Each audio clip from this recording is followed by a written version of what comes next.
भगवती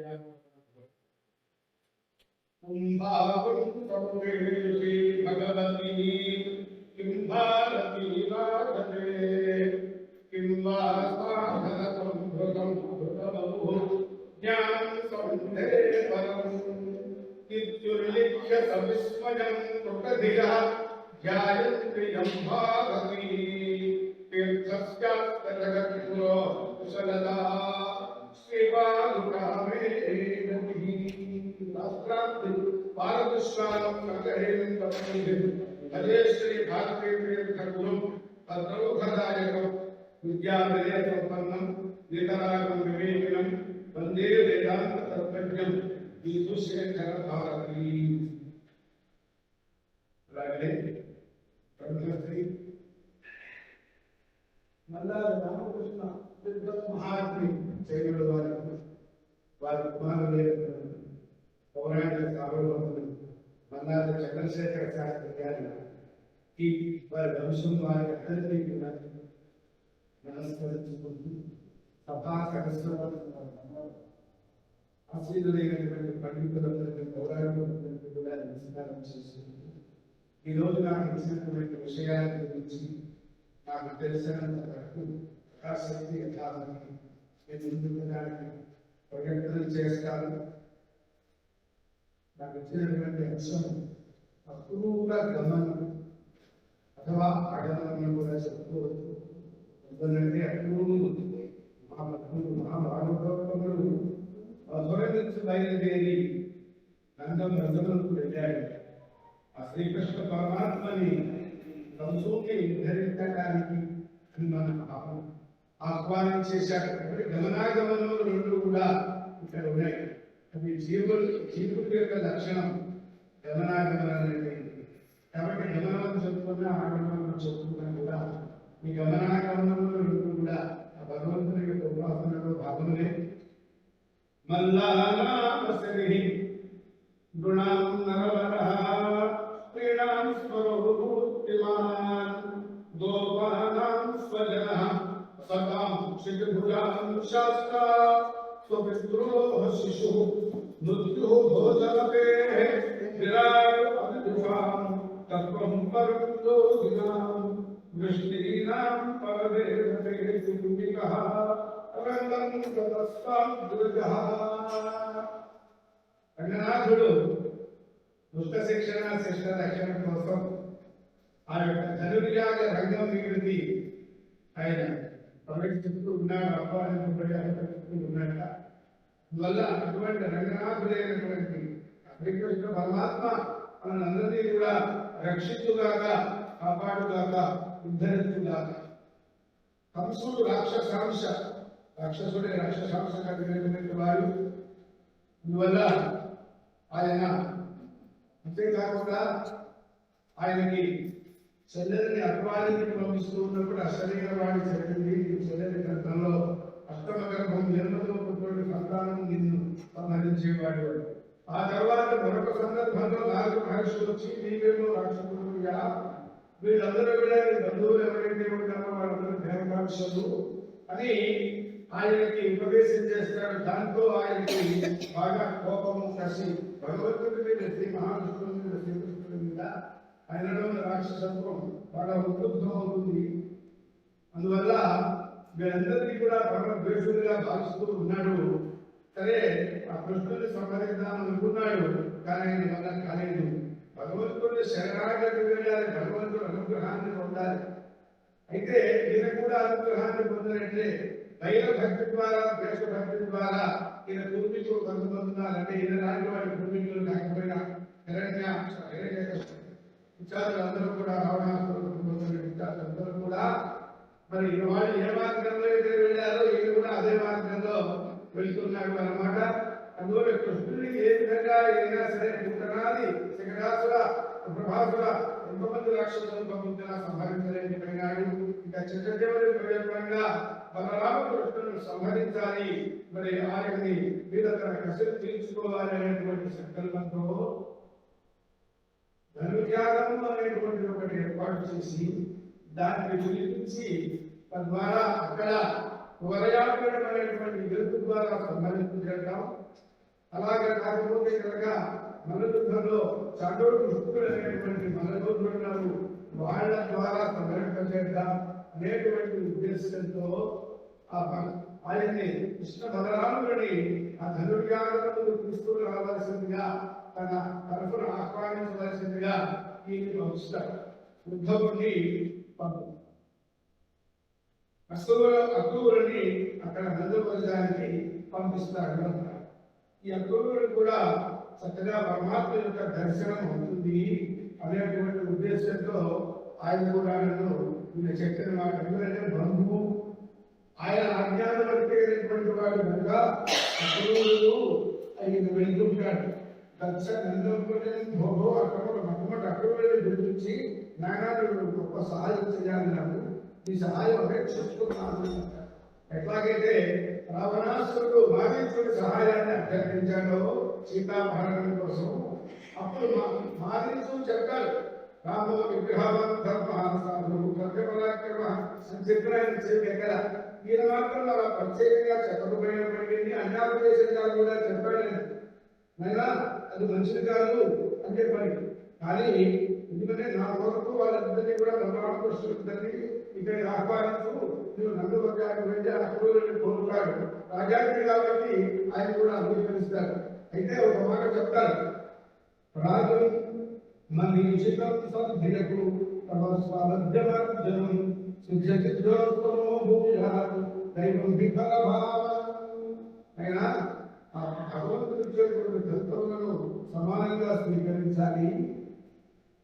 అంతేకాకుండా మనోవర్ధనం కరోతు దైవహతానపి నిత్యతే హర్షభోగాభ్యాం కదాభ్యాజ్యం కరోతి మే కరోతి తే. ఇది తత్వం తెలిసినప్పటికీ కూడా ఇంకా తమ సంకల్పములు దైవభాగం లేనప్పటికీ కూడా అటువంటి సంకల్పములు చేయకూడదని తెలిసినప్పటికీ కూడా వారిలో ఉన్న ఆసుని గుణములు తామసుని గుణములను బట్టి వాటి ప్రచోదితులై ధర్మానుసారని కాబట్టి కంసుడికి తెలియదా, రావణాసుడికి తెలియదా సీతాభరణం అనర్థదాయకమని, అలాగనే బలరామ కృష్ణులతో విరోధం పెట్టుకోవడం ఆయనకి తెలియదా తెలుసు. కానీ ఆ యొక్క ఆ సూర్యగుణములు ఆయన బాగా ప్రబోధన చేస్తూ ఉన్నాయి.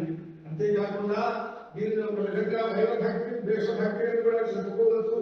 మామూలు సాత్వికమైన భక్తిని చేయలేనటువంటి వాడు భయభక్తి ద్వారా దేశభక్తి ద్వారా భగవంతుని యొక్క అనుగ్రహాన్ని పొందుతారు అని కూడా మనం విధంగా దీన్ని బట్టి చెప్పుకోవచ్చు. అందువల్ల అయినప్పటికీ కూడా నీకు తెలుసు దైవ జయాపదేవుడు దైవాధీనంలో నీకు తెలిసినప్పటికీ కూడా నీకు ఆజ్ఞాపించావు కాబట్టి నేను తప్పకుండా వెళతాను, వారిద్దరిని తీసుకుని వస్తాను, నీ ఆయన్ని పరిపాలిస్తాను ముందుకు చెప్పినటువంటి వాడిని. అక్రూరుడు చక్కగా అక్కడికి బయలుదేరి వెళుతూ ఉన్నాడని, ఆ నందప్రజానికి బయలుదేరి వెళుతూ ఉన్నాడని ఈ యొక్క వృత్తాంతం అంతా కూడా అక్రూర గమనం అనేటువంటిది 36వ సంవత్సరం 37వ సంవత్సరం 38 39 సంవత్సరంలో కూడా వ్యాప్తమై ఉన్నది. ప్రధానంగా మరి ఈ అక్రూరుడు రాజాజ్ఞ అనుసరించి సంసాజ్ఞ అనుసరించి బయలుదేరి వెళ్తూ కృష్ణ దర్శనం నాకు కాబోతున్నది అని అమృతోత్తముడు పరమ కృష్ణ భక్తుడు కనుక ఆ కృష్ణ దర్శనం ముందుగానే భావనీయుడు వృత్తిమాశ్రించా అన్నట్టుగా ఆ కృష్ణ దర్శనం నాకు కాబోతున్నది, ఆ కృష్ణ దర్శనం ఎత్తబోతున్నది అని చెప్పి పరమానందమైనటువంటి ఆనందాన్ని అనుభవిస్తూ ఇంకా కృష్ణ దర్శనం కాకుండానే ముందుగానే ఆ మార్గ గమనంలోనే ఆ కృష్ణ భావన భాగతుడై ఎంతో ఆనందాన్ని అనుభవిస్తూ ఉంటాడు.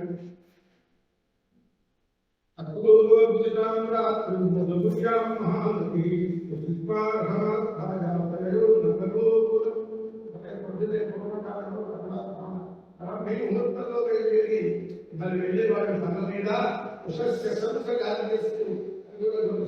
చెప్తున్నది. ఆ విధంగా ఆయన చక్కగా ప్రాతకాలంలో వెళ్ళాక వెళ్తూ వెళ్తూ అందుతున్నాడు.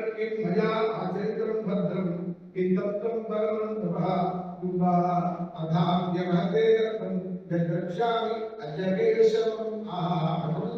దర్శనం అపునర్భవ దర్శనం సాక్షాత్ మోక్షాన్ని కూడా ఇచ్చేటువంటి ఆ యొక్క భగవంతుడి యొక్క శ్రీకృష్ణ పరమాత్మ యొక్క దర్శనం పొందడానికి నేను ఏ పుణ్యం ఆలోచించడం వల్ల ఏ గొప్ప దేశాన్ని ఏ మహత్తరమైనటువంటి దానాన్ని నేను దత్తం ఏ దానం చేశారో శాస్త్రపరమైన దానం. ఎందుకంటే అనేక భోగులు అనుభవించినటువంటి చెట్టు గాలివాళ్ళు పడిపోయి పెద్ద పెద్ద సరస్సులు వెళ్ళిపోయి కానీ భగవంతుడికి తల్లిదండ్రులు అంటే హంసపుత్రాల ఆ దేవతలను సమర్పించినటువంటి అలాగే దానం చేసినటువంటి నిర్మాణం ఎప్పటికీ కూడా సద్గతిని కలిగజేసింది, భగవద్ అనుగ్రహాన్ని కలిగజేస్తుంది. అప్పటికి ఏ దానం చేసుకున్నాను ఏ పుణ్యం చేసుకున్నాను కదా అది ఆయన ఆనందాన్ని అనుభవిస్తుందా అక్కడికి వెళ్ళి ప్రయాణం చేసుకుంటున్నారు.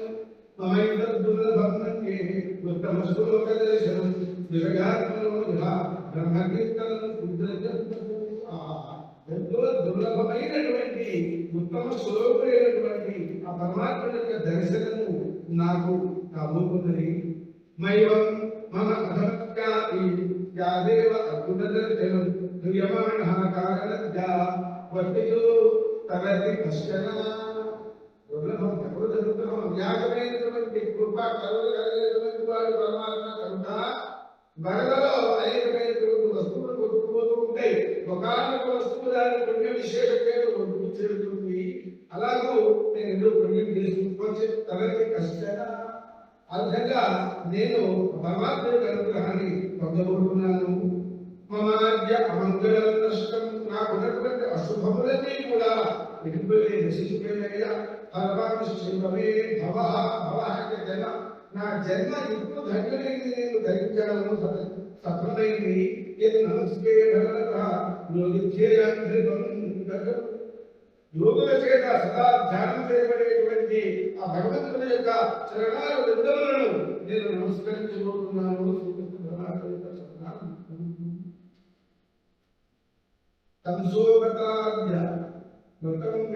అతి అనుగ్రహం దుర్మార్గుడు అందరికీ అపకారం చేస్తాను, కానీ ఈ రోజున ఈ పని నాకు అప్పచెప్పడం ద్వారా కంసుడు ఎంతో గొప్పగా అనుగ్రహించాడయ్యా. నాకు ఉపకారం చేశాడు, అపకారం చేసేవాడు కూడా నాకు ఉపకారం చేశాడు.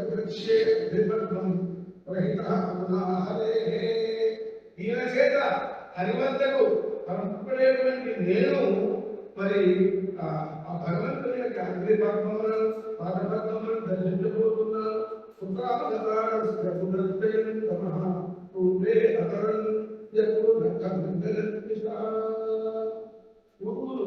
ఆ భాగవతోత్తములు అనుభవించారు కూడా అయ్యే పరమాత్మ దర్శనం చేయడం ధరించారో ఏమిటి పాదాంబుజములను నేను దర్శించబోతున్నాను, స్పృశించబోతున్నాను.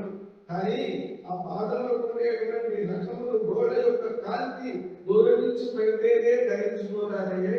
అటువంటి ధరింపజేసేటువంటి నఖ రోచస్సులు కలిగినటువంటి ఆ పరమాత్మ యొక్క పాదపద్మములను నేను స్వయంగా దర్శించబోతున్నానని నమస్కరించబోతున్నానని. ఆహార అదృష్టం ఎంత గొప్పదయ్యా అని చెప్పి ఆయన అదృష్టాన్ని ఆయన ఎంతో సంతోషిస్తూ ఆనందపడుతున్నారని. ఇంకా భాగవతంలో ఎటువంటివో వర్ణిస్తూ ఉన్నారు చూడండి.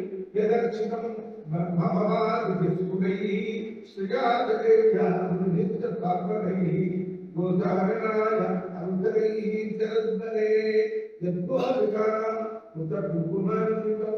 ఆ భగవంతుని యొక్క పాదపద్మములను చరణాంబుధములను మనం ఆశ్రయించాలి. ఎదురైనటువంటి ఎంత గొప్పవంటే అంత్రిపద్మం బ్రహ్మాది అర్చితం. అథా పరమేశ్వరి స్వరూపం పరమాత్మ యొక్క భగవద్గీత ఐశ్వర్య స్వరూపమని. ఎందుకంటే షణ్ణాం భగవద్గీత అన్నారు. ఐశ్వర్య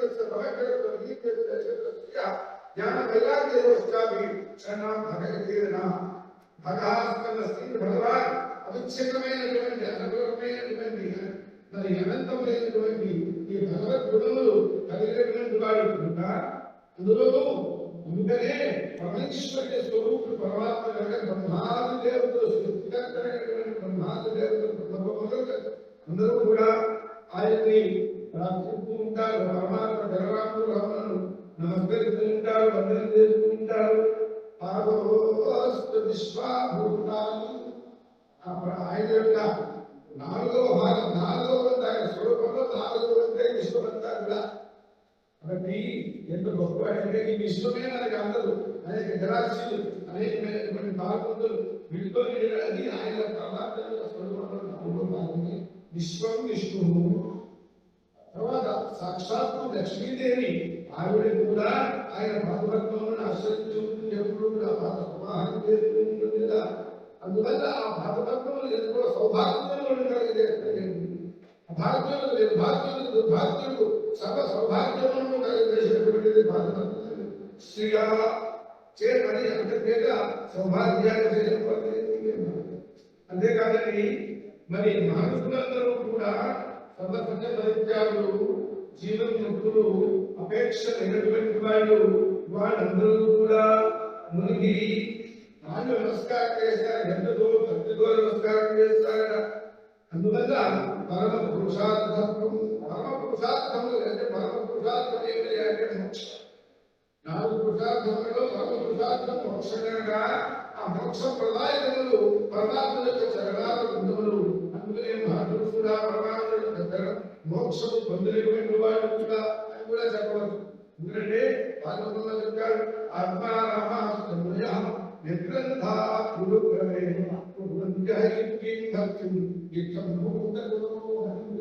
అవి అలా ఆకర్షిస్తాయి. ఏమిటి, ఎందుకు ఆకర్షిస్తాయి? ఆ ఆకర్షణలో ఏమిటి అంటే యుద్ధం భూతగుణో హరి. ఏ ఆకర్షణ వల్ల అందులో లీనమైతే పునః తిరిగి రావడం పునర్జన్మ అనే దిగులో ఈ జనమరణ సంసార చక్రంలో నుంచి ఆ పరమాత్మలో లీనమైతే కేవలం బ్రహ్మైవ నామః. కాబట్టి జీవుడు బ్రహ్మలో లీనమైతే మరలా తిరిగి దుఃఖం అనేటువంటిది అత్యంతరే దుఃఖం తగ్గుతుంది కనుక యుద్ధం భూతగుణో హరి అన్నాడు. అనేక సార్లు అనేక రకములుగా పరమాత్మ యొక్క మరి సత్తుల ఐశ్వర్యములను వర్ణించినటువంటి వాడు ఈశ్వరంలో ఎందుకు వర్ణించలేదు అంటే ఆ పరమాత్మ వృద్ధుల స్వరూపాన్ని అన్యాపదేశంగా అద్భుతంగా చెప్పగల విత్వం భూతము. ఇలాంటి వాడు ఎలాంటి వాడు అలాంటి వాడిని చెప్పడానికి వీళ్ళు ఎందుకని పరబ్రహ్మతత్వం పరమాత్మ అనేటువంటి అనుభవైక వేద్యము అనుభవశరీరం కనుక అటువంటి తత్వం అనుభవైక వేద్యం అనుభవశరీరం కాబట్టి భూతత్వం హరి అని అనుకుంటుంది. ఆ పదం వాడడం ద్వారా అసలైన పరమాత్మని చెప్పారండి. ఆ విధంగా మురువి భక్తి సహిపడి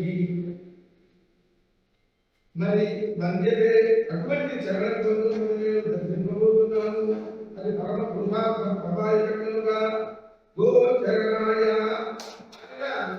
మరి చెప్తున్నటువంటి కళతో మృదుమైనటువంటి కళతో గోవులను కాపాడుతూ, గోవులు సంస్కారం గోవులను మరిస్తూ, గోవులు రక్షిస్తున్నాడుగా. పశువులంటే మనందరం జీవులు ఆయన ఇష్టమైంది. కాబట్టి మనందరినీ కూడా గోవులని కాపాడేటువంటి గోపాలకుల వలె, గోపాలకుల వలె పరమాత్మ సకల జీవులను కూడా రక్షిస్తారు. ఆ గోవుకి తనను రక్షించేవాడు ఉన్నాడు అనేటువంటి ఒక అభయ స్థితిలో పూర్ణ విశ్వాసంతో గోవు ఎక్కడిగా వెళ్తుంటుంది. దాన్ని ఆయన తగినటువంటి మార్గదర్శనం చేసుకుంటాడు. ఆ గోవుని గోపాలకుని ఎందుకు ఉన్న విశ్వాసం మనకు కూడా ఉన్నట్లయితే పరమ కృపాళులైనటువంటి మన మీద ఆయన కృప, మన భక్తి కావాలి. కాబట్టి అటువంటి మన భక్తి వల్ల పరమాత్మ యొక్క కృపని మన ఎందుకు కల్పించుకోవాలి. మనము ఆ విధంగా మరి గోపాలకులు భక్తులను కల్పించుకున్నారు, మాట్లాడుతూ కూడా కల్పించుకున్నారు. ఏర్పాటు పరమాత్మ పొందారు. కాబట్టి గోచరణాయ మరి గోవులను రక్షించడం కోసం ఆయన రక్షించేటువంటి ఆ భాగవతంలో. కాబట్టి ఆ విధంగా చెప్పడం వల్ల పరమాత్మ యొక్క పరమ కృపాలతో అవ్యాజమైనటువంటి తరుణమైనటువంటి అంతేకాదు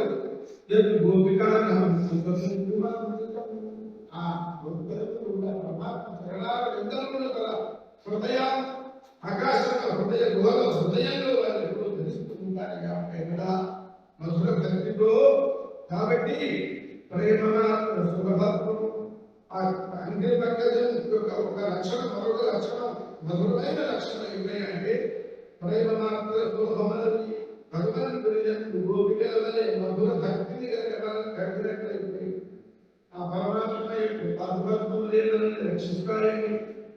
విధంగా ఆ భాగవతోత్తములు ఆ పరమాత్మ గురించి ఏ విధంగా తలుస్తూ ఉంటారో ఆ పరమాత్మ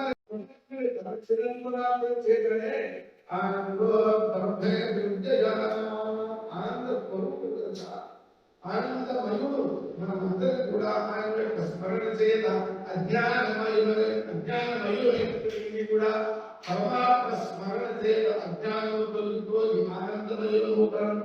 అదే ప్రేమ మాత్ర స్వభావం అంటే ఆ ఉపయోగాన్ని కూడా సులభంగా అందిస్తూ ఉన్నారని ఎప్పుడెప్పుడు చూస్తాను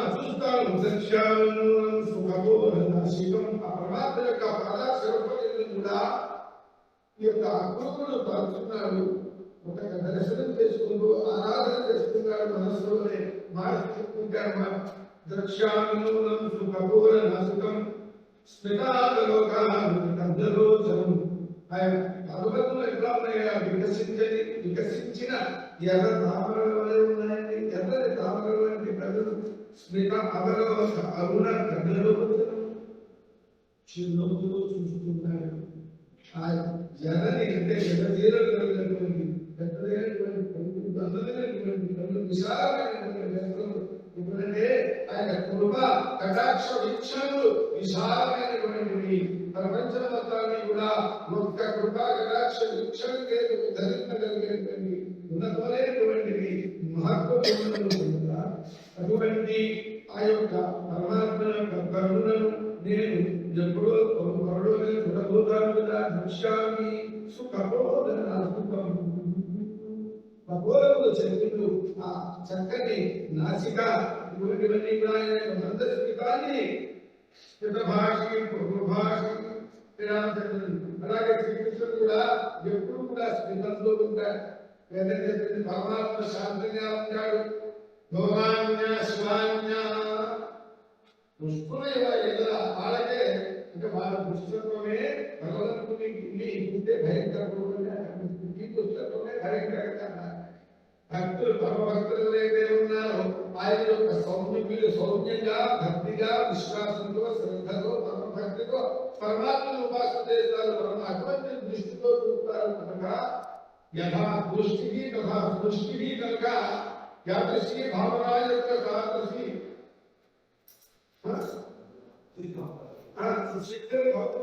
కనుక వీళ్ళ యొక్క ఈ యొక్క సౌమనస్సున ఏదైతే ఉందో సౌందర్యం ఏదైతే ఉందో అదే ఆయన ప్రతిఫలించి ఆ విధంగా పరమాత్మ దర్శనీయులుగా సుందరులుగా సౌందర్యంగా రక్షించబడగలిగిస్తారని స్థిత అవగమన అందులో ముఖం ముకుంద పరమాత్మ ఎంత అందమైన వాడంటే నొప్పులు చూసుకుంటా ఆయన యొక్క అరకలు ఆ యొక్క శిరోజులు ఏదైతే ఉన్నాయో అవి కూడా మామూలు వ్యక్తుల శిరోజులు వంటివి కాబట్టి కూడా అలంకారం ప్రదక్షిణమే ప్రజలంటే ఆయన శుభశైలను కలిగించినాయి. రాముడు రాబోతున్నాడు. రాముడు యొక్క వార్త తీసుకుని తన అన్వేషణ కోసం హనుమంతుడు రాబోతున్నాడు అనే సందర్భంలో శ్రీరామవారికి ఎడమ చెయ్యి ఎడమ కూడా ఎడమను ఎలా అయితే అన్నింటిలో శుభశకునములు ఆవిడకి సూచితములైనయో అలాగనే ఈయనకు కూడా ఎడమ నుంచి గురువైపుకి ఈ మృగములు హరిణములు లేచి వెళ్ళిపోతున్నాయి. అంటే ఇంకా ఆయన చూసి నాకు పరమాత్మ దర్శనం తప్పకుండా ఉంటుంది. ఎందుకంటే ఆనందాన్ని అంటే దర్శన చింతన చేత నాకు పరమాత్మ యొక్క దర్శనం అవుతుంది అనుకుంటే స్మరించడం చేత దాని అనుకుంటే ఈ దర్శనం చేత చెప్పలేమని అందుకనే అనుభవించలేమో అనుభవం పరమాత్మ తత్వం మీకు అందరూ చెప్తారు. కాబట్టి ఈ విధంగా అటువంటి యొక్క దర్శనాన్ని నేను చేయబోతున్నాను. వక్ర కేశావృతం అన్నాడు. అభ్యర్థ విష్ణు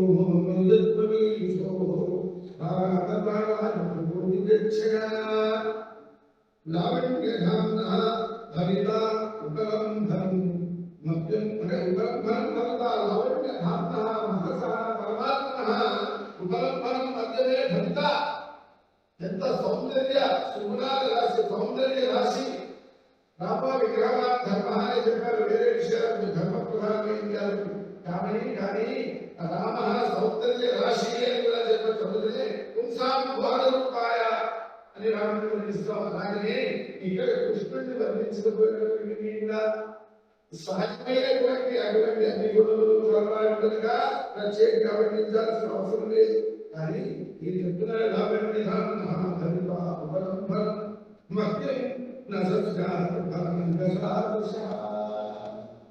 మరి నా కళ్ళు ఉన్నందుకు, నేను భగవద్భక్తిని చేసుకున్నందుకు, ఆ కళ్ళు గెలవానికి ఏది నిజమైనటువంటి కళ్ళు సాధ్యం, చేతులారంగా శివుని పూజించలేని, నోరు నవ్వంగా హరికీర్తి నిలువలేని అన్నట్టుగా ఆ కళ్ళున్నందుకు పరమాత్మ యొక్క అద్భుతమైనటువంటి ఆ దర్శనాన్ని చేయాలి.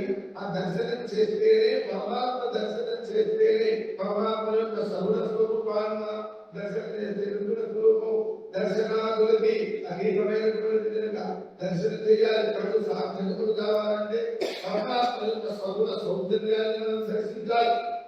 మనల్ని గ్రహించడం కోసమే మనం ఇంద్రియములకు లోపలి వాళ్ళం, ఇంద్రియములు మనస్సు కలిగినటువంటి వాళ్ళు కనుక మనకి తగినట్టుగా సగుణ రూపాన్ని పరమాత్మ ధరించి, అందులో చాలా అందమైన రూపాన్ని ధరించి మనల్ని ఆనందపడుతున్నాడయ్యా.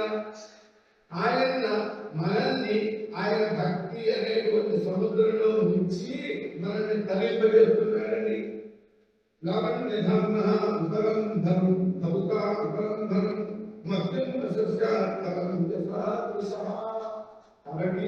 నా పరమాత్మ దర్శనము చేత నా నేత్రములు సార్థకములు అవుతున్నాయి. నా నేత్రములు సార్థకములు కాదు, పరమాత్మ నేత్రములు ఎందుకు సార్థకములు కాదు?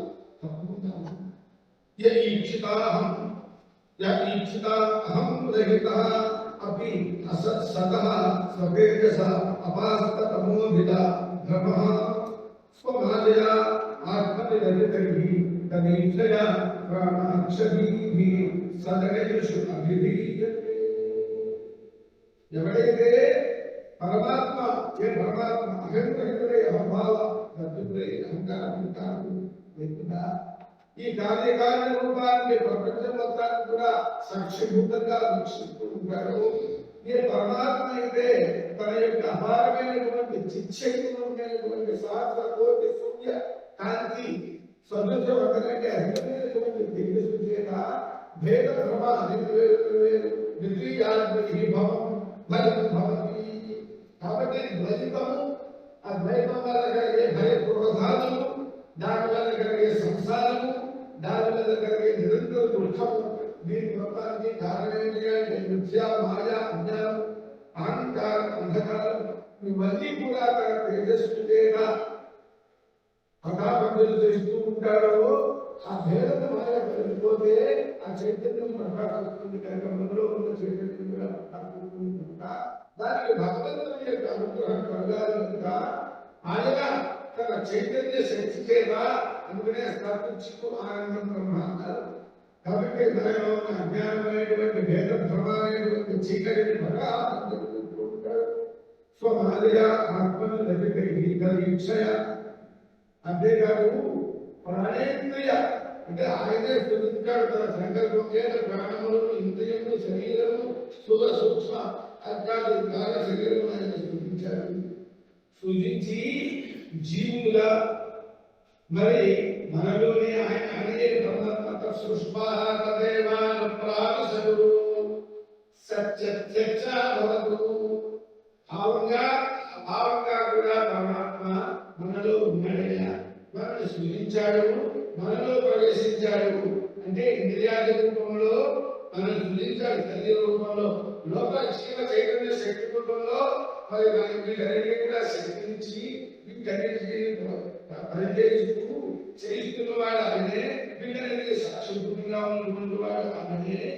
ఈ జీవులలో జీవాత్మగా ప్రతీయమానమైనటువంటి వాడు కూడా ఆయనేయ్యా అని చెప్పి ఆయన పరమాత్మ యొక్క స్వరూపాన్ని అత్యద్భుతంగా భావన చేస్తూ పరమాత్మని ధనుర్యాగములకు ఆహ్వానించడానికి మధురా నగరం నుండి నందుపుర గమనకు గమనము చేస్తున్నాడని.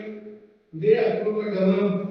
అంటే ఏ గత్యర్థగా ప్రాప్త్యర్థగా జ్ఞానార్థకాశ ధర్మధారుకి అంటే గమనం వెళ్తున్నాడు అక్కడ చేరగలనే జ్ఞానార్థమే కూడా. కాబట్టి భగవంతుడికి ప్రవణ చేయగా భక్తి చేయగా ఆ భక్తియే జ్ఞానముగా మారి ఆ జ్ఞానం కైవల్య సాధనం జ్ఞానాదేవ ఈ కైవల్యం కనుక కైవల్య సాధనంగా మారి వీడు ఆ జ్ఞాని అయిపోయి ఆత్మస్వరూపుడైపోతాడని అర్థంగా ఆయా పరమాత్మకి లీలంతరంగా ఆయన చేరుకుంటున్నాడు. అందుకే తెలుగుంటే జ్ఞాత జ్ఞానము జ్ఞేయము ఈ మూడు కూడా కలిసి ఒకటైపోతాయి కదా. విషయము ద్రష్ట దుర్మార్గంగా ఆ విధంగా ఈ పరమాత్మ ప్రాణాక్షి సదరేషు అంటే నేను దాని తాలూకా ఘట్టాలను అంటే మామూలు ఒక రకంగా చెప్పాలి. ఈ దాని గురించి రిపోర్ట్ ఘట్టాలను దీన్ని క్లోజ్ చేస్తే ఏమవుతుంది, ఇక్కడ బయట ఇక్కడ వాళ్ళందరినీ అక్కడే స్టార్ట్ చేస్తారు. అందువల్ల ఒకవేళ నాకు మనస్థానమైనటువంటి పరమాత్మ నేను చేరబోతున్నాను అంటే ఈ పరమాత్మ దర్శనం చేయగా బ్రహ్మానంద సమస్థాయి అయినటువంటి ఆనందాన్ని ముందే అనుభవిస్తున్నాడు. అది మహాభాగవతంలో చేసేటువంటి పని. ఇప్పుడు ఒక విషయం చేస్తాను ఏంటంటే అంటే భాగవతం చేసే అధికారం చాలా మిగతానే దానివల్ల అనర్థం జరుగుతుంది. అంటే అన్వయ వ్యతిరేకములు అన్వయ వ్యతిరేక దృష్టాంతంలో అన్నట్టుగా భాగవతోత్తములను ఆశ్రయించినట్లయితే భగవంతుడు అనుగ్రహముగా భగవంతుని నేరుగా ఆశ్రయించేటువంటి వాడు భాగవతోత్తములు. ఎవరైనా కంసాలు మనలాంటి వాడు నేరుగా భగవంతుని ఆశ్రయించలేకపోయినట్లయితే అజ్ఞానం కానీ తమ రామసుబ్రహ్మణ్యులా భగవంతుని నేరుగా ఆశ్రయించలేరు. ఆ గుణములు అటువైపు ప్రబోధన చేయవు, అటువైపు వెళ్లకుండా అడ్డపడుతుంటాయి. అప్పుడు ఏం చేయాలి? వారికి ఒక లక్షణం ఉన్నది, ద్వేషం అనేది దైవభక్తి వాళ్ళలో ఉంటుంది. పరమాత్మ స్వర్గులనే అనుగ్రహిస్తారు. ఎందుకంటే భయానికి కర్తృత్వ భోక్తృత్వాలు కలిగినటువంటి వాడు ఆయన విష్ణువే కావుతారని అంటే కూడా సందేహం వస్తుంది అని దాని సమాధానం కూడా ఆయన చెప్పుకుంటాడు. ఆ విధంగా మరి భగవంతుని నేరుగా ఆశ్రయించలేనటువంటి వాడు భాగవతోత్తములని ఆశ్రయించినట్టయితే వాడు ఉద్ధరింపబడతాడు అనడానికి ఈ యొక్క వృత్తాంతం కూడా ఒక దృష్టాంతంగా మనం చెప్పుకుంటున్నాం. కంసుడు రాక్షసత్వం వాడు ఎప్పటికైనా సరే పరమాత్మ చేతిలో వరింపబడేటువంటి అదృష్టమైనటువంటి ఎందుకని పరమాత్మకి బంధుత్వం ఉందని. అంతేకాకుండా ముఖ్యమైన కారణం ఏమిటంటే సదా దైవ దృష్ట్యా పరమాత్మని అనుసంధానం చేస్తూ ఉన్నారు, కృష్ణుని అనుసంధానం చేస్తూ ఉన్నాడు.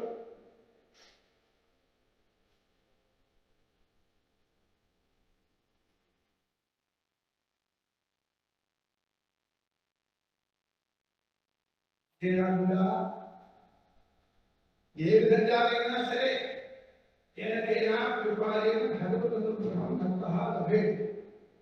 కాబట్టి పరమ భారతమైనటువంటి అప్పుడుని ఆశ్రయించాలని శరస్సులోనే ఆశ్రయించాలని శరతులుగా చెప్పారు. ప్రత్యేకంగా ఆయన బలరాముడు సంహరణ చేస్తాను. అంతేగాదు మా నాన్నగారు ఆయన తమ్ముడు ఈ ఎదుగు వృష్టి ఈ వాళ్ళందరినీ కూడా వాళ్ళందరినీ భగవంతుని సెలవు నాకు వాడి శత్రువులు వాళ్ళందరినీ కూడా సంహరణ చేస్తాను. నాకు గురువులు ఉన్నారు, జరాసంధుడు ఇంకెవరో వాళ్ళ పేరు కూడా చెప్పాడు. వాళ్ళందరి సహాయంతో భూములు మొత్తాన్ని స్వేచ్ఛగా భోగం అనుభవిస్తాను, పరిపాలన చేస్తాను అన్నాడు. వాటి యొక్క లోపలటువంటి ఆ దోషాన్ని ప్రకటించేశాడు. అయినప్పటికీ కూడా పరమాత్మని ఆశ్రయించాడు భాగవతోత్తముడి ద్వారా. కాబట్టి భాగవతోత్తముడిని అవతారం చేస్తే భగవంతుడు అయితే శిక్షిస్తాడు, తలని తిప్పిగా ఉంటుంటాడు. భాగవతోత్తముడి ప్రహ్లాదుడు ఉదాహరణ. అంతేకాదు మరి భాగవతోత్తములైనటువంటి వాడు నారదాదులు ఇలాంటి వాడు అందరూ కూడా పరమాత్మ యొక్క దుష్ట శిక్షణ శిక్ష రక్షణ అనేటువంటి కార్యక్రమంలో సహకరిస్తుంటారు వాళ్ళు. అందుకనే వీడు వైరాన్ని బాగా పెంచుకుని కంసుడిలో లైన ఉద్బుద్ధమయ్యి వాడు పరమాత్మ కేంద్రంలో సమృద్ధుడై పరమాత్మ యొక్క అనుగ్రహాన్ని తొందరగా పొందాలనే ఉద్దేశంతో నాగరులు వచ్చి వాడి చెరువులో ఈ మాట చెప్పుకుంటాడు, నీవు నారాయణ కంసుడా, వాళ్ళందరూ కూడా దేవతాంశలు, జాగ్రత్తగా చూసుకున్నా జాగ్రత్తగా ఉంటుంది అంటే వాడు వాడి పని వాళ్ళు ప్రారంభించారన్నమాట. వినాశకాలే విపరీత బుద్ధి బుద్ధి కర్మానుసారి. మరి ఆ విధంగా వాడి పని వాడు చేస్తూ ఉంటాడు. కానీ ఇదంతా పరమాత్మ యొక్క లీల కనుక ఆయన ఇప్పుడు ప్రకృతంలో ఏమవుతూ ఉన్నాడు అంటే కర్తృత్వ భోక్తృత్వాదివతు అస్మదాదివతు కర్తృత్వ భోక్తృత్వాది ధర్మై కర్తృత్వ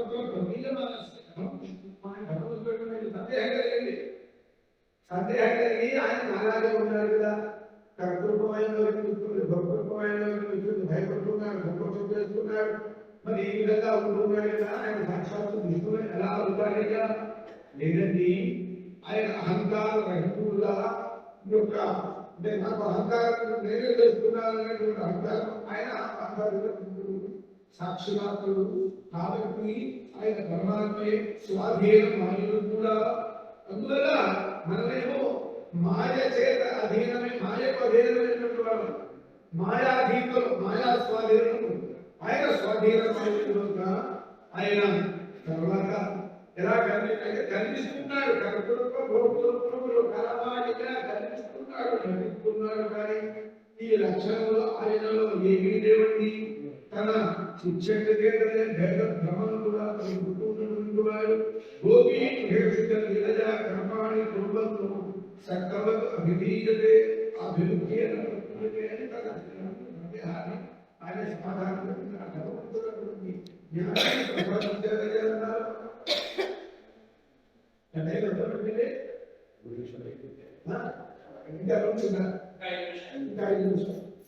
సరే. ఇంకా చూడండి,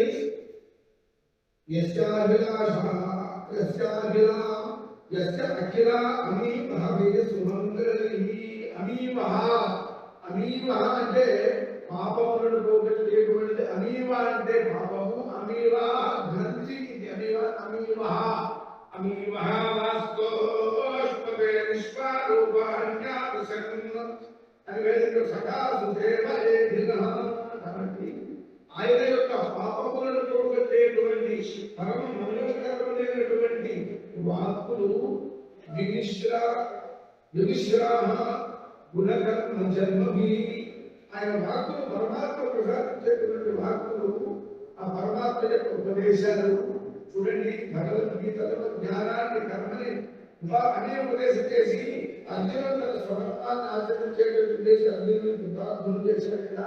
అంతేకాదయ్యా, ఆయన పరమ మంగళకరమైనటువంటి భావములను పోగొట్టేటువంటి పరమాత్మ యొక్క ఉపదేశములు వాక్కులు ఏవైతే ఉన్నాయో ప్రాణంతి శుభంతి పునంతి వై జగత్తు ఆద్యాః జగత్ యాః తద్విరక్తాః శమశోభనాః. ముక్తి ఏమిటి అన్నారు? పరమాత్మను పరిచుకోవటమే మోక్షం.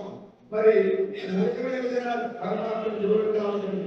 అలాగనే ఆ పరమాత్మ స్మరణ లేనటువంటి వాడు ఏ పరమాత్మ యొక్క స్మరణ అయితే ప్రాణికి శుభానికి పునంతిగా జీవత్వం మనకి పుట్టుకని ఆ యొక్క అభివృద్ధిని తర్వాత పరమాత్మలో లయాన్ని కూడా కలుగజేసినందుకు అటువంటి వాక్కులు అవి లేనటువంటి వాడు, పరమాత్మ లేనటువంటి వాడు శవత్వ సమానమండి.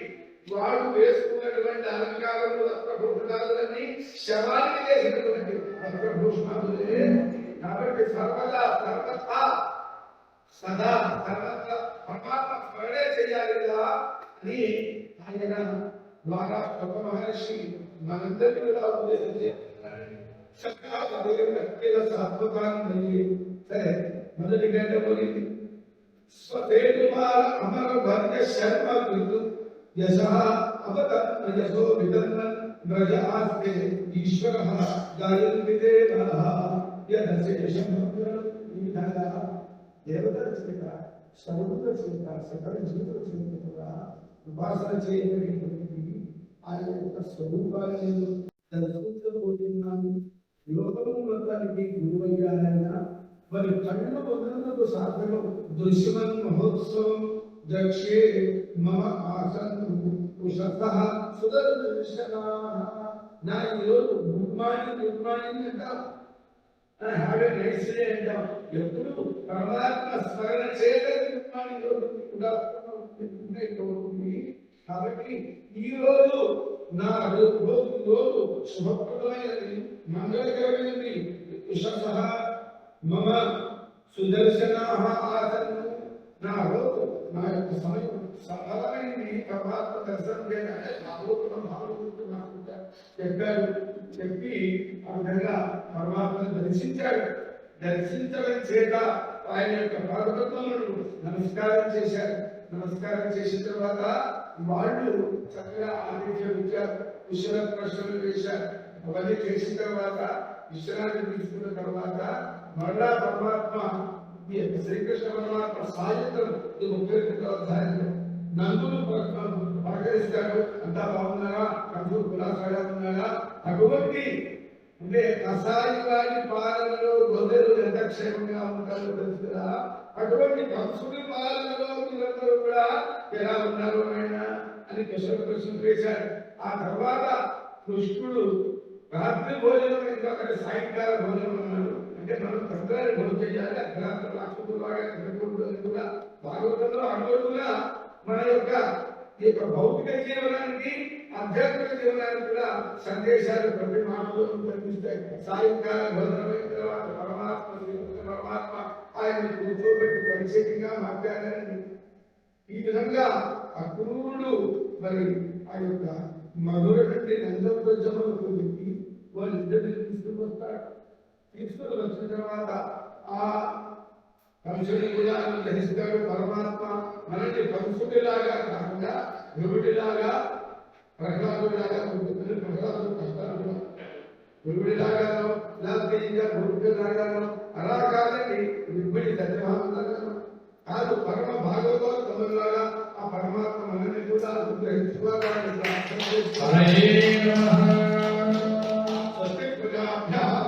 చాలా అద్భుతంగా శ్రవణం కీర్తనం విష్ణు అని నవవిధ భక్తి మార్గంలో అక్రూరస్వభివందనే. అక్రూర స్వామి వందన భక్తికి ప్రతీక కాబట్టి దండవత్ ప్రణామ.